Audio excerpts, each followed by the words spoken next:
ಎಲ್ಲರಿಗೂ ನಮಸ್ಕಾರ ಸ್ನೇಹಿತರೆ. ಕನ್ನಡ ಕೇಶವಮೂರ್ತಿ ಚಾನಲ್ಗೆ ಸ್ವಾಗತ ಸುಸ್ವಾಗತ. ಈ ದಿನ ಕೆಲವು ವಿಷಯಗಳನ್ನು ತಮ್ಮಲ್ಲಿ ತಿಳಿಸ್ಬೇಕು ಅಂತ ಇದು ಮಾಡ್ತಾಯಿದ್ದೀವಿ. ಹಾಗಾಗಿ ಮೊದಲನೇದಾಗಿ BPL ಕಾರ್ಡ್, ರೇಷನ್ ಕಾರ್ಡ್ ರದ್ದು, ಹಾಗೂ ಎರಡನೇದಾಗಿ ಕಾನೂನು ಸುವ್ಯವಸ್ಥೆಯ ಬಗ್ಗೆ ಒಂದು ಮಾತು. ಹೀಗೆ ಹಲವಾರು ವಿಷಯಗಳನ್ನು ಈ ದಿನ ನಾವು ತಮ್ಮಲ್ಲಿ ಹೇಳ್ಕೊಳ್ಳೋಕ್ಕೆ ಇಷ್ಟಪಡ್ತೀನಿ. ಹಾಗೆ ನಮ್ಮ ಸಾರ್ವಜನಿಕರು ಹಾಗೂ ಸ್ನೇಹಿತರು ಎಲ್ಲರೂ ಕೂಡ ಈ ವಿಷಯವನ್ನು ತಗೊಂಡು ಏನೋ ಹೇಳಿದ್ರು ಏನೋ ಮಾಡಿದ್ರು ಅಂತ ಈ ಕಿವಿಲಿ ಕೇಳಿ ಈ ಕಿವಿಲಿ ದಯವಿಟ್ಟು ಬಿಡಬೇಡಿ. ಇದು ನಮ್ಮ ಒಳಿತಿಗಾಗಿ, ನಮ್ಮ ಒಳ್ಳೆಯದಕ್ಕಾಗಿ ಒಂದು ಒಗ್ಗಟ್ಟಿನಲ್ಲಿ ಬಲವಿದೆ ಅನ್ನೋ ಒಂದು ವಿಷಯದಲ್ಲಿ ನಾವು ಎಲ್ಲ ಸೇರಿಕೊಂಡ್ರೆ ಏನೇ ಸಮಸ್ಯೆಗಳಿದ್ರೂ ಕೂಡ ನಾವು ಅದನ್ನು ಬಗೆಹರಿಸ್ಕೋಬಹುದು. ಯಾಕೆಂದರೆ ತಪ್ಪು ಎಲ್ಲರೂ ಕೂಡ ಮಾಡ್ತಾರೆ, ಯಾರು ಮಾಡಲ್ಲ ತಪ್ಪು. ಆ ತಪ್ಪನ್ನು ತಿದ್ದಿ ನಾವು ಸರಿಪಡಿಸ್ಬೇಕಾದ್ದು ನಮ್ಮಗಳ ಕರ್ತವ್ಯ. ಪ್ರಜೆಗಳಿಂದ, ಪ್ರಜೆಗಳಿಗೋಸ್ಕರ, ಪ್ರಜೆಗಳಿಗಾಗಿ ಅಂತ ಸರ್ಕಾರದವರು ನಿಂತ್ಕೊಂಡು ಓಟ್ ಹಾಕಿ ನಮ್ಮನ್ನು ಅವ್ರು ಗೆದ್ದುಕೊಂಡಿದ್ದಾರೆ. ಹಾಗಾಗಿ ನಮ್ಮನ್ನು ಕೇಳುವುದಕ್ಕೆ ಹಕ್ಕಿದೆ, ಪ್ರಜಾಪ್ರಭುತ್ವದಲ್ಲಿ ಮೊದಲಾಗಿ ಹಕ್ಕಿದೆ. ಆ ಹಕ್ಕನ್ನು ನಾವು ಕೇಳೋದು ತಪ್ಪೇನಿಲ್ಲ. ಆದರೆ ಜನಗಳು ಯಾಕೆ ಬೇಕು, ನಮ್ಗೆ ಯಾಕೆ ಬೇಕು, ಯಾಕೆ ಕೇಳಬೇಕು, ಅಯ್ಯೋ ಕೇಳಿದ್ರೆ ಹೇಗೋ ಭಯ ಪಟ್ಕೊಂಡು ನಮ್ಮನ್ನು ಗುರುತಿಸ್ತಾರೆ, ನಮಗೆ ತೊಂದರೆ ಕೊಡ್ತಾರೆ ಅನ್ನೋ ಮನೋಭಾವದಿಂದ ಪ್ರತಿಯೊಂದು ವಿಷಯದಲ್ಲೂ ಕೂಡ ನಮ್ಮ ಜನಗಳು ಹಿಂದೆ ಇಟ್ಟಾಗ್ತಾ ಇದ್ದಾರೆ. ಅದು ಬಹಳ ತಪ್ಪು. ಏಕೆಂದರೆ ಕಷ್ಟ ಬಂದಾಗ ನಾವು ಯಾರಿಗೆ ಕೇಳಬೇಕು, ಯಾರನ್ನ ಕೇಳಬೇಕು, ದೇವರನ್ನ ಕೇಳಬೇಕು ಅಲ್ವಾ? ಹಾಗೆ ಇದು ಕೂಡ ನಮಗೆ ಕಷ್ಟ ಬಂದಿದೆ, ನಾವು ಕೇಳಬೇಕು, ತಪ್ಪೇನಿಲ್ಲ.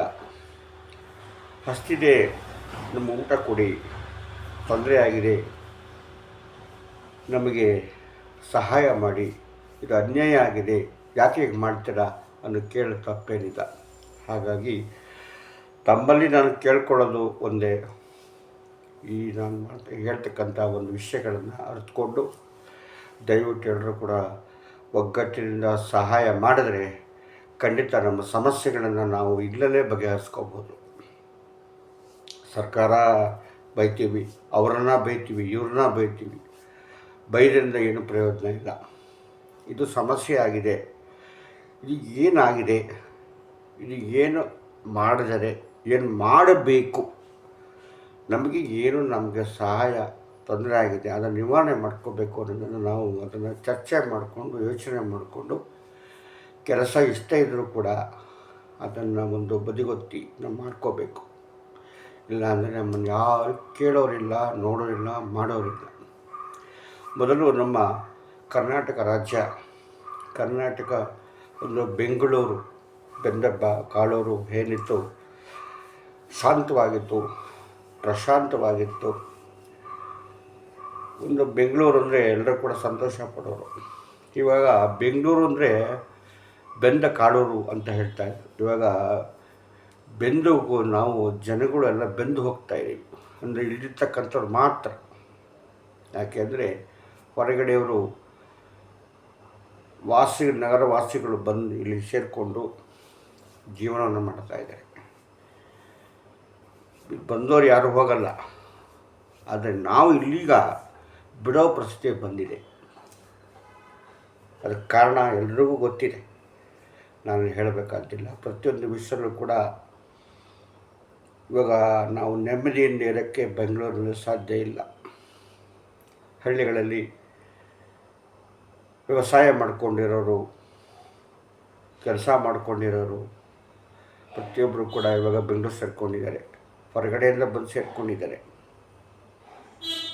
ಹಳ್ಳಿಗಳಲ್ಲಿ ಒಂದು ವ್ಯವಸಾಯ ಮಾಡೋಕ್ಕೆ ಇದೇ ಕಷ್ಟಪಟ್ಟು ದುಡಿಯೋರಿಲ್ಲ, ಬೆತ್ತೋರಿಲ್ಲ, ಬೆಳೆಯೋರಿಲ್ಲ.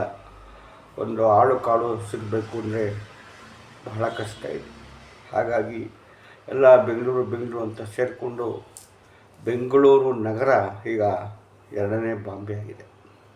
ಪ್ರತಿಯೊಂದು ವಿಷಯ ಕೂಡ ಬಹಳ ಬೇಜಾರಾಗ್ಬಿಟ್ಟಿದೆ. ಈಗ ಹಳ್ಳಿ ಕಡೆ ಇರೋರು ಕೆಲವರು ಅಯ್ಯೋ ಬೇಡಪ್ಪ ಬೆಂಗಳೂರು ಸಹವಾಸ ಅನ್ನೋರು ನಮ್ಗೆ ಬೇಡ ಅನ್ನೋ ಹೊರಟೋಗ್ತಾರೆ. ಯಾಕಂದರೆ ಅವ್ರಿಗಲ್ಲಿ ವಾಸಸ್ಥಳ ಇದೆ, ಜಮೀನಿದೆ, ಹೇಗೋ ಅಂಬ್ಲಿನೋ ಗಂಜಿನೋ ಕುಡ್ಕೊಂಡಿರ್ತಾರೆ. ಆದರೆ ನಾವುಗಳು ಇಲ್ಲೇ ಹುಟ್ಟಿ ಇಲ್ಲೇ ಬೆಳೆದು ನಮಗೆಲ್ಲೂ ಹೋಗೋಕ್ಕೂ ಜಾಗ ಇಲ್ಲ, ಇಲ್ಲೇ ಹುಟ್ಟಿದ್ದೀವಿ, ಇಲ್ಲೇ ಸಾಯಬೇಕು, ಆ ಥರ ಪರಿಸ್ಥಿತಿ ಆಗಿದೆ. ಸ್ನೇಹಿತರೆ, ಈಗ ನಾನು ಹೇಳ್ತಕ್ಕಂಥ ವಿಷಯಗಳನ್ನು ಅರ್ಥಕೊಂಡು ದಯವಿಟ್ಟು ಎಲ್ಲರೂ ಕೂಡ ಸಹಕಾರ ಕೊಡಬೇಕು ಅಂತ ಆಮೇಲೆ ವಿನಂತಿ ಮಾಡ್ಕೊತಾ ಇದ್ದೀನಿ. ಈಗ ಮೊದಲನೇದಾಗಿ ಸರ್ಕಾರದವರು BPL ಕಾರ್ಡು APL ಕಾರ್ಡ್ ಅಂತ ಮೊದಲಿಂದ ಕೂಡ ಇದ್ದು, ಒಂದು ಕಾಲದಲ್ಲಿ ಬಹಳ ವರ್ಷಗಳಿಂದ, ಈಗ ನಾನು ಕಂಡಂಗೆ ಒಂದು 25-30 ವರ್ಷದ ಮುಂದೆ ಮಾತು. ಆಗ ರೇಷನ್ ಕಾರ್ಡ್ ಅಂದರೆ ಸರ್ಕಾರದ ಕೆಲಸ, ದೇವರ ಕೆಲಸ ಅಂತ ಒಂದು ನಿಯಮವಾಗಿ ಇದೆ, ಈಗಲೂ ಕೂಡ ಇದೆ. ಬೆಳಗ್ಗೆ 8 ಗಂಟೆ ತೆಗೆದ್ರೆ ಮಧ್ಯಾಹ್ನ 12:30 1 ಗಂಟೆವರೆಗೂ ಇತ್ತು. ಮತ್ತು ಸಾಯಂಕಾಲ 4:30ಗೆ ತೆಗೆಯೋರು. 4:30ರಿಂದ 8:30 9 ಗಂಟೆಗೂ ಬಾಗಿಲನ್ನು ತೆಗೆದು ಕಾಯ್ಕೊಂಡಿದ್ದು ರೇಷನ್ ಕೊಡೋರು. ಏನೇನು ಕೊಡೋರು? ರೇಷನ್ ಕೊಡೋರು.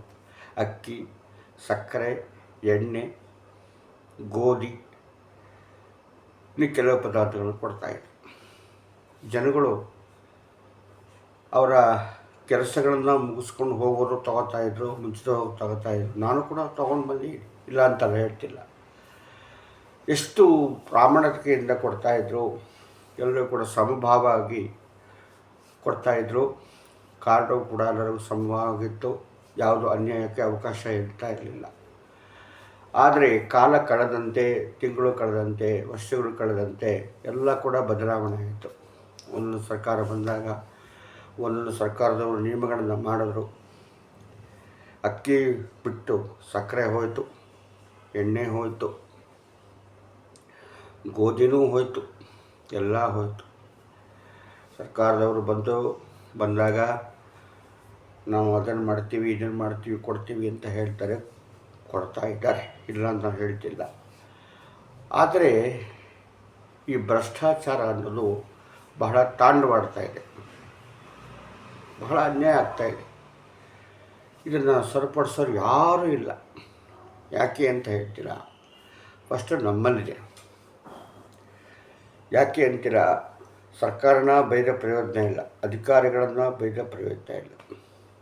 ಯಾಕಂದರೆ ಇಲ್ಲಿ ಅನ್ಯಾಯ ನಡೀತಕ್ಕಂಥದ್ದನ್ನು ನಾವು ಗಮನಕ್ಕೆ ಬಂದರೂ ಕೂಡ ನಾವು ಬಾಯಿ ಮುಚ್ಕೊಂಡಿರ್ತೀವಿ. ಯಾಕೆ ಬೇಕಪ್ಪ? ಕಷ್ಟಪಟ್ಟರು ನಿಂತರೂ ಪರವಾಗಿಲ್ಲ, ಅವನು ಕೊಡದಿದ್ರೂ ಪರವಾಗಿಲ್ಲ, ಕೇಳಲ್ಲ. ಲೇಟಾಗಿ ಕೊಟ್ಟರು ಕೇಳಲ್ಲ, ಕೊಡ್ದಿದ್ರು ಕೇಳಲ್ಲ. ಯಾಕೆ ಹೇಳಿ? ಭಯ, ಆತಂಕ. ಅಯ್ಯೋ ನಮ್ಮನ್ನು ಕಂಪ್ಲೇಂಟ್ ಕೊಟ್ಟರೆ ನಮಗೆ ಕಾರ್ಡ್ ಇದು ಮಾಡಿಬಿಡ್ತಾರೆ, ಕಂಪ್ಲೇಂಟ್ ಕೊಟ್ಟರೆ ನಮ್ಗೆ ಇದು ಮಾಡ್ತಾರೆ, ಅದು ಮಾಡ್ತಾರೆ, ನಮ್ಗೆ ಯಾಕೆ ಬೇಕು, ಅವ್ನು ಕೊಟ್ಟಾಗ ಕೊಡಲಿ, ಬಿಟ್ಟಾಗ ಬಿಡಲಿ, ಏನಾರ ಮಾಡಿಕೊಳ್ಳಿ ಅನ್ನೋ ಉದ್ದೇಶದಿಂದ, ಮನೋಭಾವನೆಯಿಂದ ಅಯ್ಯೋ ನಮ್ಗೆ ಟೈಮಿಲ್ಲ ಹೋಗೋಕ್ಕೆ ಅಂತಾರೆ ಹೊರತು, ಅಂಗಡಿಗೆ 20 ಸತಿ ಹೋಗ್ತಾರೆ ಹೊರತು, ನೋಡ್ಕೊಂಬರ್ತಾರೆ ಹೊರತು, ಇಲ್ಲಿ ಕೂತ್ಕೊಂಡು ಬೈತಾರೆ ಹೊರತು, ಆಗ ಹೇಗೆ ಮಾಡ್ದ, ಹಿಂಗೆ ಮಾಡ್ದ, ಅವ್ನು ಕೊಡೋದ ಅಂತಾರೆ ಹೊರತು. ಇದು ಏನಕ್ಕಾಗಿದೆ?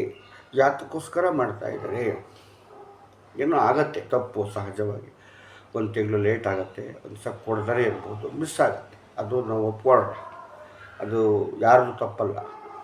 ಆದರೆ ಸರಾಸರಿ ಒಂದು ರೇಷನ್ ಗಾಡಿಯಲ್ಲಿ ಒಬ್ಬ ಕುಟುಂಬದವರಿಗೆ ಇಷ್ಟು ಕಾರ್ಡು, ಇಷ್ಟು ಅಕ್ಕಿ ಅಂತ ಇದ್ದ ಮೇಲೆ ಒಂದು ಸಮಯ ಪರಿಪಾಲನೆ ಇಲ್ಲ. ಕೆಲವುಗಳು ಇರಬಹುದು, ಆದರೆ ನಮ್ಮ ಮಾರುತಿನಗರದಲ್ಲಿ ಕೋಗಿಲೆ ಹತ್ರ ಒಂದು ಅಂಗಡಿ ಇದೆ. ನಾನು ಕಂಡಾಗ 23 ವರ್ಷ ಆಯಿತು ನಮ್ಮ ಮಾರುತಿನಗರಕ್ಕೆ ಬಂದು. ಆ 23 ವರ್ಷಗಳಿಂದಲೂ ಕೂಡ ನಾವು ಬಂದಾಗ ಸ್ಟಾರ್ಟಿಂಗಲ್ಲಿ ಆ ಕಡೆ ಇತ್ತು ಹೋಗ್ಲಿಕ್ಕೆ ಅಂಗಡಿ ತೆಗಿತಾ ಇರಲಿಲ್ಲ. ಪಕ್ಕದಲ್ಲಿ ಕೇಳಿದ್ರೆ ಸ್ವಾಮಿ ಯಾವಾಗಲೂ ಬರ್ತಾರೆ ಯಾವಾಗಲೂ ಹೋಗ್ತಾರೆ. ಇದ್ರ ಬಗ್ಗೆ ಎಮ್.ಎಲ್.ಎ ನಮ್ಮವರಿಗೆ ಸಾಹೇಬರಿಗೆ ಹೇಳಿ ಅವರ ಗಮನಕ್ಕೆ ತಂದು ಆಮೇಲೆ ಒಂದು ಹಂತಕ್ಕೆ ಬಂದ ಮೇಲೆ ಅಂಗಡಿ ಚೇಂಜ್ ಮಾಡೋದು. ಆದರೂ ಕೂಡ ಒಂದು ಸಮಯ ಪರಿಪಾಲನೆ ಇಲ್ಲ. ಬೆಳಗ್ಗೆ 8 ಗಂಟೆ ತೆಗೆದು ಕಾನೂನು ಪ್ರಕಾರ ಗೌರ್ಮೆಂಟ್ ಸರ್ಕಾರದ ಟೈಮ್ ಪ್ರಕಾರ 8 ಗಂಟೆಗೆ 8 ಗಂಟೆಯಿಂದ 12 ಗಂಟೆವರೆಗೂ ತೆಗಿಬೇಕು. ಮತ್ತು ಸಾಯಂಕಾಲ 4:15 5 ಗಂಟೆಯಿಂದ 9 ಗಂಟೆಗೆ ಇರಬೇಕು. ಇದು ಸಮಯ ಇಲ್ಲವೇ ಇಲ್ಲ. ಅವ್ರು ಇಷ್ಟ ಬಂದಾಗ ಅವ್ರು ತೆಗೆಯೋದು. ಬೆಳಗ್ಗೆ ತೆಗೆಯೋದೇ ಇಲ್ಲ, ಮಧ್ಯಾಹ್ನ ಬರ್ತಾರೆ, ಸಾಯಂಕಾಲ ಬರ್ತಾರೆ. ನಾವು ಅವ್ರಿಗೆ ಫೋನ್ ಮಾಡಬೇಕು. ಕೆಲವರಿಗೆ ಅಕ್ಕಿ ಇಲ್ಲವೇ ಇಲ್ಲ, ಕೊಡೋದೇ ಇಲ್ಲ, ನಾಳೆ ಬಂದಿಂತೆ ನಾಡ್ದೆ ಬಂತಾನೆ. ಒಂದು ಸಮಯವಾದ ಒಂದು ನಿಗದಿ ಇಲ್ಲ.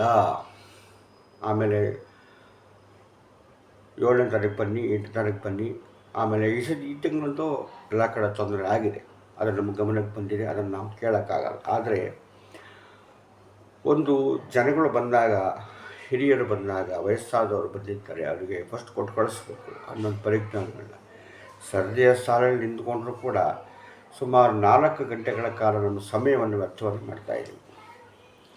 25 ನಿಮಿಷ ಒಬ್ಬರಿಗೆ ಲ್ಯಾಪ್ಟಾಪಲ್ಲಿ ಇದು ಮಾಡ್ತಾರೆ, ಕಾರ್ಡ್ ತೊಗೊಂಡು ನಂಬರ್ ತೊಗೊಂಡು ಮಾಡ್ತಾರೆ. ಕೇಳಿದ್ರೆ ಇಲ್ಲ ಸ್ವಾಮಿ ಸರ್ವರ್ ಇಲ್ಲ ಅಂತ. ಯಾವಾಗ ಕೇಳಿದ್ರು ಸರ್ವರ್ ಇಲ್ಲ ಅಂತ.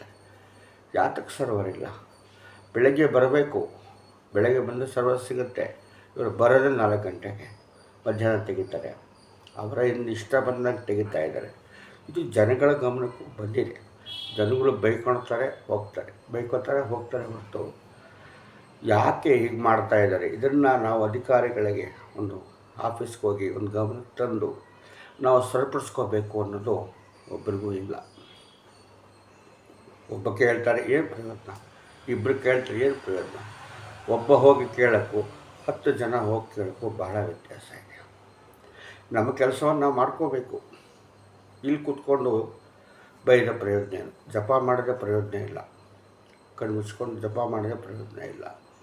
ಅವರ ಗಮನಕ್ಕೆ ತರಬೇಕು. ಸ್ವಾಮಿ ಹಿಂಗಾಗ್ತಾ ಇದೆ, ನಿಮ್ಮ ಗಮನಕ್ಕೆ ತಂದಿದ್ದೀವಿ, ಇದನ್ನು ಸರಿಪಡಿಸಿ ನೀವು ಬಂದು ನೋಡಿ ಅಂತ ಹೇಳಿದಾಗ ಅವರು ಕೂಡ ಭಯ ಇರುತ್ತೆ. ಸಮಯ ಪಾಲನೆ ಮಾಡ್ತಾರೆ. ಹಾಗೆ ಸರಿಯಾದ ರೀತಿಯಲ್ಲಿ ಅಕ್ಕಿಗಳನ್ನು ಕೊಡ್ತಾರೆ. ನಮಗೂ ಒಂದು ಆತಂಕ ಇದ್ದರೆ ನಾವು ಕೂಡ ತಗೊಂಡು ಹೋಗ್ಬೋದು. ಹೀಗಾಗಿ ತಪ್ಪುಗಳು ಅವ್ರದ್ದು ಇದೆ, ನಮ್ಮದು ಇದೆ. ಇಷ್ಟು ಭ್ರಷ್ಟಾಚಾರ ನಡೀತಾ ಇದೆ. ಆಮೇಲೆ ಕೆಲವರಿಗೆ ಕಾರ್ಡುಗಳನ್ನು ಅವರವರಿಗೆ ಯಾರಿಗೆ ಬೇಕಾದವರು ಕಾಡಿಸ್ಕೊಂಡ್ಬಿಡೋದು. ಕೇಳಿದ್ರೆ ಇನ್ನೇ ಬಂದಿರು ಕೊಡ್ತಾಯಿದ್ದೀವಿ ಅನ್ನೋದು. ಮೂಟೆಗಳನ್ನು ತೊಗೊಂಡು ಮಾರ್ಕೋತಾ ಇದ್ದಾರೆ. ಅವರೇ ಮಾರ್ಕೋತಾ ಇದ್ದಾರೆ. ಕೇಳೋರಿಲ್ಲ, ಹೇಳೋರಿಲ್ಲ. ಜನ ಮಾತ್ರ ಆರಾಮಾಗಿ ನಿಂತ್ಕೊಂಡು ಬಾಯಿ ಮುಚ್ಕೊಂಡು ನಿಂತ್ಕೊಂಡಿರ್ತಾರೆ. ಹಾಗಾಗಿ ಅವರು ಕೇಳೋರಿಲ್ವಲ್ಲ. ಕೇಳೋರಿದ್ದವರೆಗೂ ಭಯ ಬಂದಿರೋದು. ಅಯ್ಯಪ್ಪ ಕೇಳ್ತಾರೆ, ನಮಗೆ ಹಾಕಬೇಕು ಅನ್ನೋದು. ಜನಗಳು ಯಾರು ಕೇಳಲ್ಲ. ತಪ್ಪು ನಮ್ಮಲ್ಲೂ ಇದೆ. ಹಾಗಾಗಿ ನಾವು ಒಬ್ಬರು ಕೇಳಿದ್ರೆ ನಾವು ನಿಷ್ಠರಾಗ್ತೀವಿ. ಏನು ಸ್ವಾಮಿ ಕಂಪ್ಲೇಂಟ್ ಕೊಡ್ತೀರಾ? ಕೊಡೋಗಿ, ಯಾರಿಗೆ ಬೇಕಾದ್ರೂ ಕೊಡೋಗಿ. ಎಮ್.ಎಲ್.ಎ ಕೊಡ್ತೀರಾ, ಸ್ಟೇಷನ್ಗೆ ಕೊಡ್ತೀರಾ, ಕೊಡೋ ಕಂಪ್ಲೇಂಟ್. ನಾವು ಯಾವುದಕ್ಕೂ ಭಯ ಪಡಲ್ಲ. ವಿಡಿಯೋ ಮಾಡ್ತೀರಾ, ಫೋಟೋ ಕೊಡ್ತೀರಾ, ಕೊಡಿ ಅನ್ನೋ ಮಟ್ಟಕ್ಕೆ ಬಂದಿದೆ ಈಗ. ಅಂದರೆ ಇಷ್ಟರ ಮಟ್ಟಿಗೆ ಧೈರ್ಯವಾಗಿ ನಮ್ಮ ಜನಗಳಿಗೆ ಅನ್ಯಾಯ ಮಾಡ್ತಾಯಿದ್ದಾರೆ ಅಂದರೆ ನಡೀತಾ ಇದೆ. ಇದನ್ನು ಕೇಳೋರಿಲ್ಲ, ಹೇಳೋರಿಲ್ಲ. ನಾವು ಹೇಳೋದು ಇಷ್ಟರಾಗ್ತೀವಿ, ಗುರುತಾಗ್ತೀವಿ ಅನ್ನೋ ಭಯದಿಂದ ಜನಗಳು ಯಾರೂ ಬರಲ್ಲ. ನಾನಷ್ಟು ಮಾತಾಡೋದು ಕೂಡ ಒಬ್ಬರಾರು ಮಾತಾಡ್ತಾರ, ಯಾಕಪ್ಪ ಹೆಂಗೆ ಮಾಡ್ತಿದ್ಯಾ, ಯಾಕೆ ಕೇಳಿ, ಹಚ್ಚರ ಕೇಳಿ. ಸರಿಯಾದ ರೀತಿಯಲ್ಲಿ ಕೊಡ್ತಾನೆ, ಸರಿಯಾದ ರೀತಿಯಲ್ಲಿ ಬರ್ತಾನೆ. ಯಾರು ಕೇಳಲ್ಲ. ಧೈರ್ಯ ಇಲ್ಲ ಅವ್ರಿಗೆ ಕೇಳೋಕ್ಕೆ. ಧೈರ್ಯ ಇಲ್ಲ ಕೇಳೋಕ್ಕೆ. ಹೀಗಾಗಿ ಈಗ ಸರ್ಕಾರದ ಇವಾಗ ಎಚ್ಚರಾಗಿದೆ. ಏಕೆ ಅಂತಂದರೆ ಮುಂಚೆ ಕಾರ್ಡ್ ಕೊಟ್ಬಿಟ್ರು, ಹೋಗಿ ಯಾರು ಬೇಕಾದ್ರೋ ಅವ್ರು ಹೇಳಿದಾಗೆ ಮನೆ ಇದ್ದವರು ತೊಗೊಂಡ್ರು, ಗಾಡಿ ಇದ್ದವರು ತೊಗೊಂಡ್ರು, ಜಮೀನು ಇದ್ದವರು ತೊಗೊಂಡ್ರು. ಬಡವರಿಗೆ ಇಲ್ಲ. ಬಡವರು ಯಾರು ಕೇಳ್ತಾರೆ? ಕೇಳಿದ್ರೆ ಇವರು ತಗೊಂಬನ್ನಿ ಅವ್ರು 10 ಸರಿ ತಿರುಗೋ ಅದಕ್ಕೆ ಕಾರ್ಡು ಬೇಡ, ಏನು ಬೇಡ, ಹೆಂಗಾರ ಈ ಅನುಕೂಲ ಇದ್ದವ್ರು ಹೆಂಗೆ ಕಾರ್ಡ್ ಬಂತು? ಮೊದಲನೇದಾಗಿ ನನ್ನ ಪ್ರಶ್ನೆ. ಭ್ರಷ್ಟಾಚಾರ, ಲಂಚ. ಒಂದು ಕಾರ್ಡಿಗೆ BPL ಕಾರ್ಡಿಗೆ 5,000 ರೂಪಾಯಿ ತಗೋತಾರೆ. 5,000 ರೂಪಾಯಿ. ಅವರಿಗೆ ಯಾವ ಎನ್ಕ್ವೈರಿನೂ ಇಲ್ಲ, ಯಾವ ಸರ್ಟಿಫಿಕೇಟ್, ಅವ್ರಿಗೇನು ಬೇಕು ಇಂಪಾರ್ಟೆಂಟ್ ಕೊಡ್ತಾರೆ. ಎಲ್ಲ ಕಾಂಟ್ಯಾಕ್ಟ್ಗಳು ಇಟ್ಕೊಂಡಿದ್ದಾರೆ. 15 ಸ್ಥಳ BPL ಕಾರ್ಡ್. ಹೀಗಾಗಿ ಲಕ್ಷಾಂತರ ಕಾರ್ಡ್ಗಳಾಗಿವೆ. ಬೇರೆಯೇ ಹೊದ್ದು ಹೊಲ ಮೇಯ್ದರೆ ಇನ್ನು ಎಲ್ಲಿ ಸಿಗುತ್ತೆ ಬೆಳೆ? ಅನುಕೂಲ ಎಲ್ಲಿ ಸಿಗುತ್ತೆ ಹೇಳಿ? ಅಧಿಕಾರಿಗಳಿಂದ ಹಿಡಿದು ಪ್ರತಿಯೊಬ್ಬರು ಕೂಡ ದುಡ್ಡನ್ನು ಆಸೆ ಪಟ್ಟುಕೊಂಡು ಕಾರ್ಡ್ಗಳನ್ನು ಕೊಡ್ತಾ ಇದ್ದಾರೆ. ಹೀಗಾಗಿ 20 ಲಕ್ಷ ಇನ್ನು 50 ಲಕ್ಷ ಕೂಡ ಆಗುತ್ತೆ ಕಾರ್ಡುಗಳು. ಈಗ ಸರ್ಕಾರದವರು ಇವಾಗ ಎಚ್ಚೆತ್ಕೊಂಡಿದ್ದಾರೆ. ಇವಾಗ ಕಾರ್ಡುಗಳನ್ನು ನಾವು ಜಮೀನಿದ್ದವರಿಗೆ ಕೊಡಲ್ಲ, ಆಮೇಲೆ 1,20,000 ಕೊಡ್ತೀವಿ, ಆಮೇಲೆ ಕಾರ್ ಇದ್ದವ್ರಿಗೆ ಕೊಡಲ್ಲ, TV ಇದ್ದವ್ರಿಗೆ ಕೊಡಲ್ಲ ಅಂತ ಹೇಳಿ ಈಗ ಮಾಧ್ಯಮಗಳಿಗೆ ತೋರಿಸಿ ಜನಗಳಿಗೆ, ಕೆಲವು ಜನಗಳಿಗೆ, ಬಡವರಿಗೆ ಇವಾಗ ಇಲ್ಲವೇ ಇಲ್ಲ, ಅವರೇ ತೋರಿಸ್ತಾ ಇದ್ದಾರೆ, TV ತೋರಿಸ್ತಾ ಇದ್ದಾರೆ. ಈ ರೀತಿ ಅನ್ಯಾಯವಾಗಿ ಜನಗಳಿಗೆ ಒಂದು ನೆಮ್ಮದಿನೇ ಇಲ್ಲದ ಹೋಗ್ತಿದೆ. ಯಾವ ರೀತಿ ಒಂದು ಅನ್ನ ಕೊಟ್ಟು ಕಿತ್ಕೊಳ್ಳೋದು, ತಿನ್ನಪ್ಪ ಹಸು ಅನ್ನೋದು, ಕಿತ್ಕೊಳ್ಳೋದು, ಈ ರೀತಿಯಾಗಿದೆ. ಇದು ಕೋಟೆ ಕಳ್ಳರು ಎಲ್ಲ ಬಂದು ಎಲ್ಲ ತಗೊಂಡೋಗ್ಬಿಟ್ಟಿದ್ದಾರೆ. ಆಮೇಲೆ ಬಂದು ಸೇವಕರು ಕೋಟೆ ಬಾಗ್ಲಾಕ್ತದಂತೆ, ಕಳ್ಳರು ಬರ್ತಾರೆ, ಎಲ್ಲ ತೊಗೊಂಡೋಗಿದ್ದಾರೆ, ಇನ್ನೇನು ತಗೊಳ್ಳೋದು, ಬಾಗ್ಲಾಕ. ಹಾಗಾಗಿದೆ, ಎಲ್ಲ ಕೊಟ್ಟಾಗೋಗಿದೆ, ಎಲ್ಲ ಮಾಡೋ ಹೋಗಿದೆ. ಈಗ ಅವರ ಕಾನೂನು ಸುವ್ಯವಸ್ಥೆಗಳನ್ನು ಮಾಡಿಕೊಂಡ್ರೆ ಇವಾಗ ಇದ್ದವ್ರಿಗೂ ಅನುಕೂಲ, ಆದವ್ರಿಗೆ ಓಕೆ. ಪಾಪ ಕೆಲವರು ಬಡವರಿಗೆಲ್ಲ ಈಗ BPL ಕಾರ್ಡು ಏನೂ ಇದ್ದಿದ್ದರೂ ಕೂಡ ಕಾರ್ಡುಗಳು ರದ್ದಾಗಿವೆ. ಈಗ ನಾವು ಮತ್ತೆ ತಿರುಗಬೇಕು, ಮತ್ತೆ ಆಫೀಸ್ಗೆ ಹೋಗಬೇಕು, ಮತ್ತೆ ಕೊಯ್ರೆ ಮಾಡಬೇಕು. ಅಧಿಕಾರಿಗಳು ಸರಿಯಾಗಿ ಸ್ಪಂದನೆ ಕೊಡೋದಿಲ್ಲ. ಅದು ತಗೊಂಬನ್ರಿ, ಅದು ಬರ್ಸ್ಕೊಂಬನ್ರಿ, ಇದು ಬರ್ಸ್ಕೊಂಬನ್ರಿ. ಸರ್ಕಾರದವರು ಹೇಳಿಬಿಡ್ತಾರೆ, ಇಲ್ಲಿ ಅಧಿಕಾರಿಗಳನ್ನ ಪಾಲಿಸಲ್ಲ. ಅಧಿಕಾರಿಗಳಿಗೆ ಸೂಚಿಸಬೇಕು. ನೀವು ನಮಗೆ ಹೆಂಗೆ ಸೂಚಿಸ್ತೀರೋ ನೀವು ಸೂಚಿಸಬೇಕು. ಯಾರಿಗೂ ತೊಂದರೆ ಕೊಡಬಾರ್ದು. ಕೆಲವರಿಗೆ ಬಂದವರಿಗೆ ಅನ್ಯಾಯ ಆಗಿದೆ, ಇದನ್ನು ನೀವು ಸರಿಪಡಿಸ್ಬೇಕು. ಯಾವುದೇ ಕಾರಣ ಸ್ಪಂದಿಸಬೇಕು. ಎಷ್ಟೇ ದಿವಸ, ಎಷ್ಟೇ ಇದಾಗಿದ್ದರೂ ಕೂಡ ಅವರಿಗೆ ಸರ್ಟಿಫಿಕೇಟ್ಗಳನ್ನು ತೊಗೊಂಡು ಬನ್ನಿ ಅಂತ ಮನವರಿಕೆ ಮಾಡಬೇಕು. ರೇಗಬಾರ್ದು, ಕೂಗಬಾರ್ದು.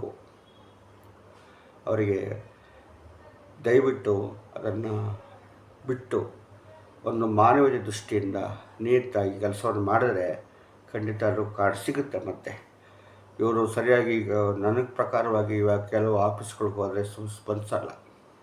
ಅಲ್ಲಿ ಬರ್ಸ್ಕೊಂಬನ್ರಿ, ನಮ್ಗೆ ಗೊತ್ತಿಲ್ಲ ರೀ, ಸರ್ಕಾರದವ್ರು ಮಾಡಿದ್ದಾರೆ ಇದು ಅಂತ ಈ ಉತ್ತರ ಕೊಟ್ಟರೆ ಜನಗಳಿಗೆ ಏನು ಮಾಡಬೇಕು? ಏನ್ರಿ ಮಾಡಬೇಕು?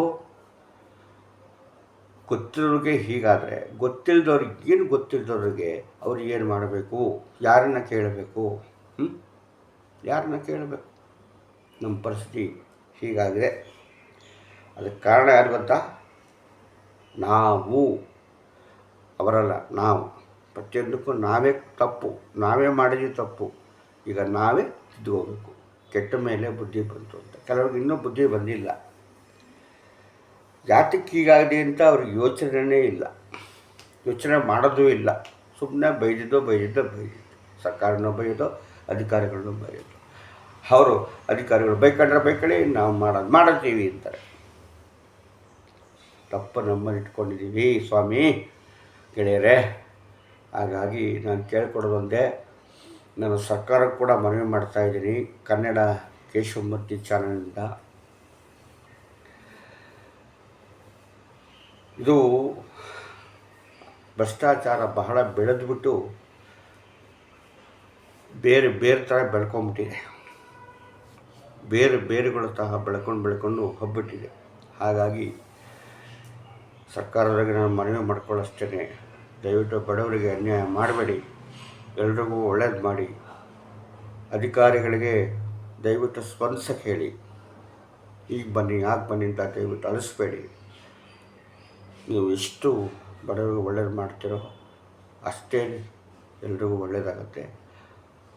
ದಯವಿಟ್ಟು ಅಲ್ಲಿ ಕೇಳ್ಕೊಳ್ಳೋದು, ಭ್ರಷ್ಟಾಚಾರ ನಿಲ್ಲಿಸಿ ನಿಯತ್ತಾಗಿ ಕೆಲಸವನ್ನು ಮಾಡಿ ಜನಗಳಿಗೆ ಸಹಕಾರಿಯಾಗಿ ಅಂತ ತಮ್ಮಲ್ಲಿ ವಿನಂತಿ ಮಾಡ್ಕೊತಾ ಇದ್ದೀನಿ. ಎಲ್ಲರಿಗೂ ಕೂಡ ನಮ್ಮ ಜನಗಳು ಕೂಡ ಒಗ್ಗಟ್ಟಾಗಿರಬೇಕು, ಕೇಳಬೇಕು, ಮಾಡಬೇಕು. ಆಗ ನಮ್ಮ ಸಲಹೆಗಳನ್ನು ಹೇಳಬೇಕು, ಅಷ್ಟೊತ್ತಿಗೆ ಹೇಳ್ಕೋಬೇಕು. ಇನ್ಯಾಕೆ ಹೇಳ್ಕೊತೀರ? ಯಾರೂ ಹೋಗಲ್ಲ. ದಯವಿಟ್ಟು ಹಂಗೆ ಮಾಡಬೇಡಿ. ಒಗ್ಗಟ್ಟಿನ ಬಲವಿದೆ, ಛಲವಿದೆ. ಹಾಗಾಗಿ ಎಲ್ಲರೂ ಕೂಡ ಸೇರಿ ನಮ್ಮ ಸಮಸ್ಯೆಗಳನ್ನು ಬಗೆಹರಿಸ್ಕೊಳ್ಳೋಣ. ಎಲ್ಲರೂ ಒಟ್ಟಾಗಿ ಬನ್ನಿ ಅಂತ ತಮ್ಮಲ್ಲಿ ಕೇಳ್ಕೊತಾ ಇದ್ದೀನಿ. ಎರಡನೇದಾಗಿ ಕಾನೂನು ಕಟ್ಟಡ ಬಗ್ಗೆ ಒಂದೆರಡು ವಿಷಯ ಮಾತಾಡ್ತಾ ಇದ್ದೀನಿ. ಮೊದಲು ನಿರ್ಭೀತಿಯಿಂದ ಜನಗಳು ಓಡಾಡ್ತಾಯಿದ್ರು. ರಾತ್ರಿ ಹೊತ್ತು ಭಯ ಅಂತಿದ್ರು. ಈಗ ಬೆಳಗ್ಗೆ ಹೊತ್ತೇ ಭಯ ಓಡಾಡೋದಕ್ಕೆ. ಯಾತಕ್ಕೋಸ್ಕರ, ಏನಕ್ಕೋಸ್ಕರ ಹಿಂಗಾಗ್ತಾಯಿದೆ? ಬೆಳಗ್ಗೆ ಹೊತ್ತೇ ಅಡ್ಡ ಕಟ್ತಾರೆ, ಕಳ್ತನ ಮಾಡ್ತಾರೆ, ರೌಡಿಸಮ್ ಮಾಡ್ತಾರೆ, ಬೀದಿಗಳಲ್ಲಿ ಮಚ್ಚಿಟ್ಕೊಂಡು ಓಡಾಡ್ತಾ ಇದ್ದಾರೆ. ಅಂದರೆ ಯಾವ ಮಟ್ಟಕ್ಕೆ ಕಾನೂನು ಸುವ್ಯವಸ್ಥೆ ಇದೆ ಅನ್ನೋದು ಅರ್ಥ ಆಗ್ತಾಯಿದೆ. ಸರ್ಕಾರದವರು ಹೇಳ್ತಾ ಇದ್ದಾರೆ, ನಾವೆಲ್ಲ ಕಡೆ ಅಲರ್ಟ್ ಆಗಿದ್ದೀವಿ, ಎಲ್ಲ ಕಡೆ ನೋಡ್ಕೊತಾ ಇದ್ದೀವಿ, ಎಲ್ಲ ಕಡೆ ಸದ್ಯ ಸುಳ್ಳು. ಇದು ಕೂಡ ಹಾಗೇ ಆಗಿದೆ.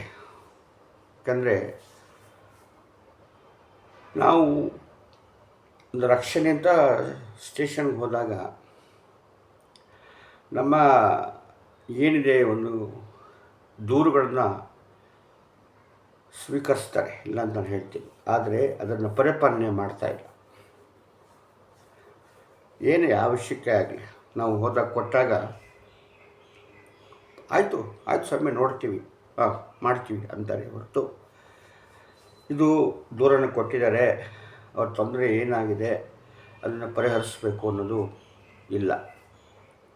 ನಾವು ಒತ್ತಾಯ ಮಾಡಿ ನಾವು ಮೇಲೆ ಮಟ್ಟಕ್ಕೆ ಹೋಗ್ತೀವಿ ಅಂದಾಗ ಮಾತ್ರ ಮಾಡ್ತಾರೆ ಹೊರತು ಅಲ್ಲಿ ಅವರು ಖಂಡಿತ ಮಾಡೋದಿಲ್ಲ.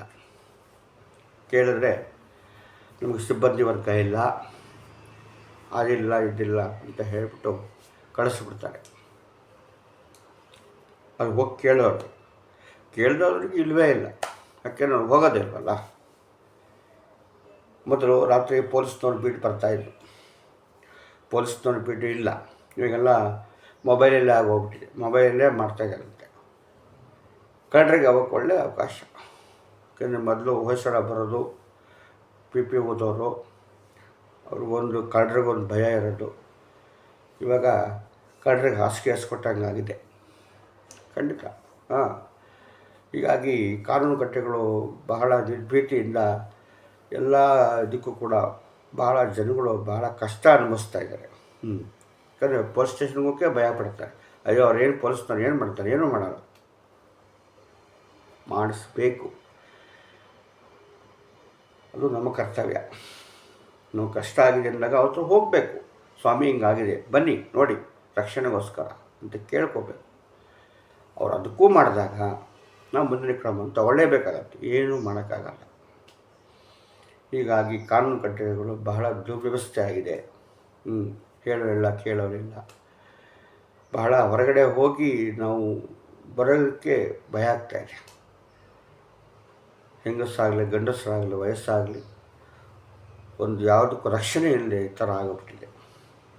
ಹಾಗಾಗಿ ನಾವು ತಮ್ಮಲ್ಲಿ ಕೂಡ ನಾನು ಕೇಳ್ಕೊಳ್ಳೋದು ಸರ್ಕಾರಕ್ಕೆ ಕಾನೂನು ಕಟ್ಟಳೆಗಳನ್ನು ದಯವಿಟ್ಟು ನಿರ್ವಹಿಸಿ, ಅವರು ಕೂಡ ಅಧಿಕಾರಿಗಳಿಗೆ ಸೂಚನೆ ಕೊಟ್ಟು ಯಾವುದೇ ಒಂದು ದೂರುಗಳನ್ನು ಬಂದಾಗ ಆ ದೂರುಗಳನ್ನು ತಗೊಂಡು ತಕ್ಷಣ ಅದಕ್ಕೆ ಒಂದು ಪರಿಹಾರ ಮಾಡಿದರೆ ಯಾವುದು ಕೂಡ ಇನ್ಸಿಡೆಂಟ್ ಆಗೋಕ್ಕೆ ಸಾಧ್ಯ ಇಲ್ಲ.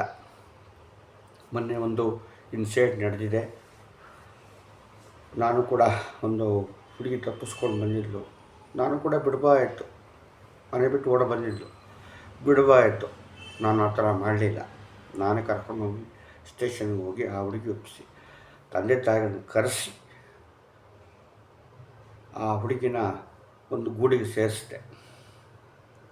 ನಾನು ಕೂಡ ಬೇಜವಾಬ್ದಾರಿಯಿಂದ ಇದು ನನಗ್ಯಾಗಪ್ಪ ಬೇಕು ಅಂತ ಹೋಗಿದ್ದರೆ ನಾಳೆ ಆ ಹುಡುಗಿ ಗತಿ ಏನಾಗ್ತಿತ್ತು. ಮಾಧ್ಯಮದಲ್ಲಿ ಬರೋದಷ್ಟೇ, ಮಾಧ್ಯಮದಲ್ಲಿ ಅಷ್ಟೇ ಬರೋದು. ಬೆಳಗಿನ ಸಾಯಂಕಾಲ ತೋರಿಸ್ತಾನೇ ಇರ್ತಾರೆ. ಅದನ್ನು ಒಳ್ಳೆಯದಕ್ಕೆ ನಾವು ಜನಗಳ ಸ್ಪಂದಿಸಿ ಮಾಡೋದಕ್ಕೆ ಮಾಧ್ಯಮಗಳಿದ್ರೆ ಖಂಡಿತ ಆಗೋದಿಲ್ಲ, ಅವರಿಗೆ ಮಾಡೋದಿಲ್ಲ, ಬರೋದಿಲ್ಲ. ಮಾಧ್ಯಮನ ಕರೆದ್ರೆ ಇಲ್ಲ ರೀ ಬರೋಕ್ಕಾಗಲ್ಲ ರೀ ಅಂತ ಕೆಟ್ಟದಕ್ಕಾರ ಓಡ್ಬಂದ್ಬಿಡ್ತಾರೆ. ನಾವು ಏನಾದರೂ ಸಮಸ್ಯೆ ಆಗಿದೆ ಬನ್ನಿ ಅಂದರೆ ಬರೋದಿಲ್ಲ. ಹೀಗಾಗಿದೆ. ಮಾಧ್ಯಮದವರು ಕೂಡ ಹೇಳ್ತಾ ಇದ್ದೀನಿ, ಅವರು ಕೂಡ ಸ್ಪಂದಿಸಬೇಕು. ಮಾಧ್ಯಮದವರು ಕೂಡ ಬಂದಾಗ, ಟಿ ವಿ ಸ್ಟೇಷನ್ಗೆ ಹೋದಾಗ, ಮಾಧ್ಯಮದವ್ರಿಗೆ ಕಂಡಾಗ ಇಲ್ಲಿ ಸಮಸ್ಯೆ ಆಗಿದೆ ಅಂತ ಹೋಗಿ ಅವರು ಕೂಡ ಮಾಡಿದಾಗ ಮನವರಿಕೆ ತೋರಿಸ್ತಾ ಇದ್ದಾರೆ, ಇಲ್ಲ ಅಂತ ಹೇಳ್ತಿಲ್ಲ. ಆದರೆ ನಾವು ಕೆಲವು ವರ್ಷಗಳು ಹೋದಾಗ ಬಂದಿಲ್ಲ. ಸುಮಾರು 10 ಸತಿ 11 ಸತಿ ಹೋದಾಗ ಅವರಿಗೆ ಅರಿವಿಗೆ ಬರಬೇಕು, ಅಲ್ಲಿವರೆಗೂ ಅವ್ರು ಬರೋದಿಲ್ಲ.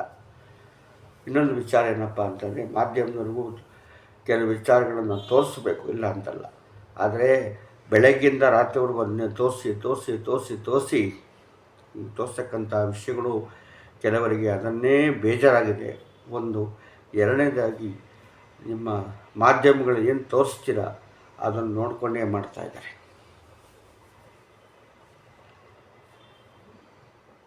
ಇದಕ್ಕೆ ಕಾರಣಕರ್ತರು ಯಾರು ಹೇಳಿ?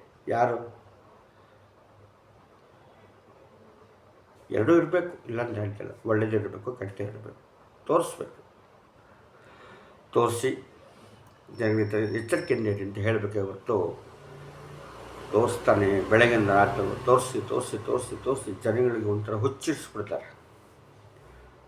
ಒಬ್ಬರಿಗೆ ಬೇಜಾರಾಗುತ್ತೆ, ಕೆಲವರಿಗೆ ಅದನ್ನೇ ಮಾಡಬೇಕು ಅಂತ ಒಬ್ಬರು ಕೂತ್ಕೊಂಡ್ಬಿಡ್ತಾರೆ. ಇದನ್ನು ನೋಡಲೇಬೇಕು, ಇದು ಮಾಡಲೇಬೇಕು, ಇವು ಈ ಥರನ ಅಂತ ಅವ್ರಿಗೆ ಒಂದು ಬರುತ್ತೆ. ಅದು ಅವರವರಿದು ಹೇಳಿದ ವಿಷಯ. ಹಾಗಾಗಿ ಮಾಧ್ಯಮದವರಿಗೂ ಕೂಡ ಬರಬೇಕು. ಎಲ್ಲಿ ಸಮಸ್ಯೆಗಳು ಹೇಳಿದಾಗ ಅವರಿಗೂ ಕೂಡ ಬಂದು ಸ್ಪಂದಿಸಿದ್ರೆ ನಿಮ್ಮ ಶಾರಣವರು ಮಾಡಲು ಭಾಳ ಉಪಕಾರ ಆಗುತ್ತೆ, ಜನರಿಗೂ ಸಹಾಯ ಆಗುತ್ತೆ ಅಂತ ದಯವಿಟ್ಟು ಅದನ್ನು ಮಾಡಿಕೊಡ್ಬೇಕು ಅಂತ ತಮ್ಮ ವಿನಂತಿ ಮಾಡ್ಕೊತಾ ಇದ್ದೀನಿ. ಮುಂದಿನ ದಿನಗಳಲ್ಲಿ ಏನಾಗುತ್ತೆ ಅಂತ ಗೊತ್ತಿಲ್ಲ, ಹಾಗಾಗಿದೆ ನಮ್ಮ ಪರಿಸ್ಥಿತಿ ಇವಾಗ. ಹಾಗಾಗಿ ನಾನು ಎಲ್ಲ ಸ್ನೇಹಿತರೆ, ಎಲ್ಲ ವಿಷಯಗಳಲ್ಲೂ ಕೂಡ ತಮ್ಮನ್ನು ಕೇಳ್ಕೊಳ್ಳೋದು ಏನಪ್ಪ ಅಂತಂದರೆ, ಏನೇ ಸಮಸ್ಯೆ ಬಂದರೂ ಕೂಡ ದಯವಿಟ್ಟು ಅವರವರ ಬಡಾವಣೆಗಳಲ್ಲಿ ಕೂತ್ಕೊಂಡು ಸಮಸ್ಯೆ ಬಂದಿಯಿಂದ ಅಂತ ಹೇಳಿದಾಗ, ಮುಂದಾಳತ್ವ ಬಂದಾಗ ದಯವಿಟ್ಟು ಸಹಕರಿಸಿ ಬನ್ನಿ. ಆಯಿತು ಬನ್ನಿ, ನಾವು ಬರ್ತೀವಿ ಅಂತ ಒಗ್ಗಟ್ಟಿನಲ್ಲಿ ತೋರಿಸಿ. ಯಾಕಾಗಲ್ಲ? ಖಂಡಿತ ಆಗುತ್ತೆ. ಅಧಿಕಾರಿಗಳಿಗೆ ನಾವು ನಮ್ಮ ಸಲಹೆಗಳನ್ನು ಹೇಳಬೇಕು, ದೂರುಗಳನ್ನು ಕೊಡಬೇಕು, ನಮ್ಮ ಕಷ್ಟ ಸುಖಗಳನ್ನು ಹೇಳ್ಕೋಬೇಕು. ಆವಾಗ ಗೊತ್ತಾಗುತ್ತೆ. ನಾವಿಲ್ಲಿ ಕೂತ್ಕೊಂಡ್ಬಿಟ್ಟು ಸರ್ಕಾರನ ಬೈದು ಅಧಿಕಾರನ ಬೈದು ಏನು ಪ್ರಯೋಜನ ಇಲ್ಲ. ಅವ್ರಿಗೆ ಗೊತ್ತೇ ಇರಲ್ಲ ಅವ್ರಿಗೆ ಏನು ನಡೆದಿದೆ ಅಂತ. ಅದನ್ನು ನಾವು ಸೂಚನೆ ಕೊಡಬೇಕು. ಸ್ವಾಮಿ ಈ ಥರ ಆಗಿದೆ, ಇಲ್ಲಿ ನಡೀತಾ ಇದೆ, ದಯವಿಟ್ಟು ಬನ್ನಿ ಅಂತ ಹೇಳಬೇಕು. ಆಗ ಅವರು ಬರೆದಿದ್ದಾಗ ನಾವು ಮುಂದಿನ ಕ್ರಮವನ್ನು ತಗೋಬೇಕಾಗುತ್ತೆ. ಆವಾಗ ಸರ್ಕಾರಕ್ಕೆ ನಾವು ಗಮನಕ್ಕೆ ತರಬೇಕಾಗುತ್ತೆ. ನಾವು ಏಕದಮ್ ಸರ್ಕಾರಕ್ಕೆ ಬೈದರೆ ಏನು ಪ್ರಯೋಜನ ಇಲ್ಲ. ಹಾಗಾಗಿ ತಮ್ಮನ್ನು ಕೇಳ್ಕೊಳ್ಳೋದು ಏನಪ್ಪ ಅಂದರೆ, ಮುಂದೆ ನಾವು ಜೀವನ ಸಂತೋಷ ನೆಮ್ಮದಿ ಇರಬೇಕು ಅಂತಂದರೆ ದಯವಿಟ್ಟು ಪ್ರತಿಯೊಬ್ಬರೂ ಕೂಡ ಸ್ನೇಹಿತರು, ಎಲ್ಲರೂ ಕೂಡ ಸಾರ್ವಜನಿಕರು, ಎಲ್ಲ ವಿಷಯಗಳು ಇದೆ ಅಂತ ಪ್ರತಿಯೊಂದಿಗೆ ಎಲ್ಲೇ ಆಗಿದ್ದರೂ ಕೂಡ ಸಹಕರಿಸಿದ್ರೆ ದಯವಿಟ್ಟು ನಮ್ಮ ಕೆಲಸಗಳನ್ನು ನಾವು ಮಾಡಿಕೊಂಡು ಒಳ್ಳೆಯ ಜೀವನವನ್ನು ನಡೆಸ್ಬೋದು ಅಂತ ತಮ್ಮಲ್ಲಿ ವಿನಂತಿ ಮಾಡ್ಕೊತಾ ಇದ್ದೀನಿ. ಧನ್ಯವಾದ.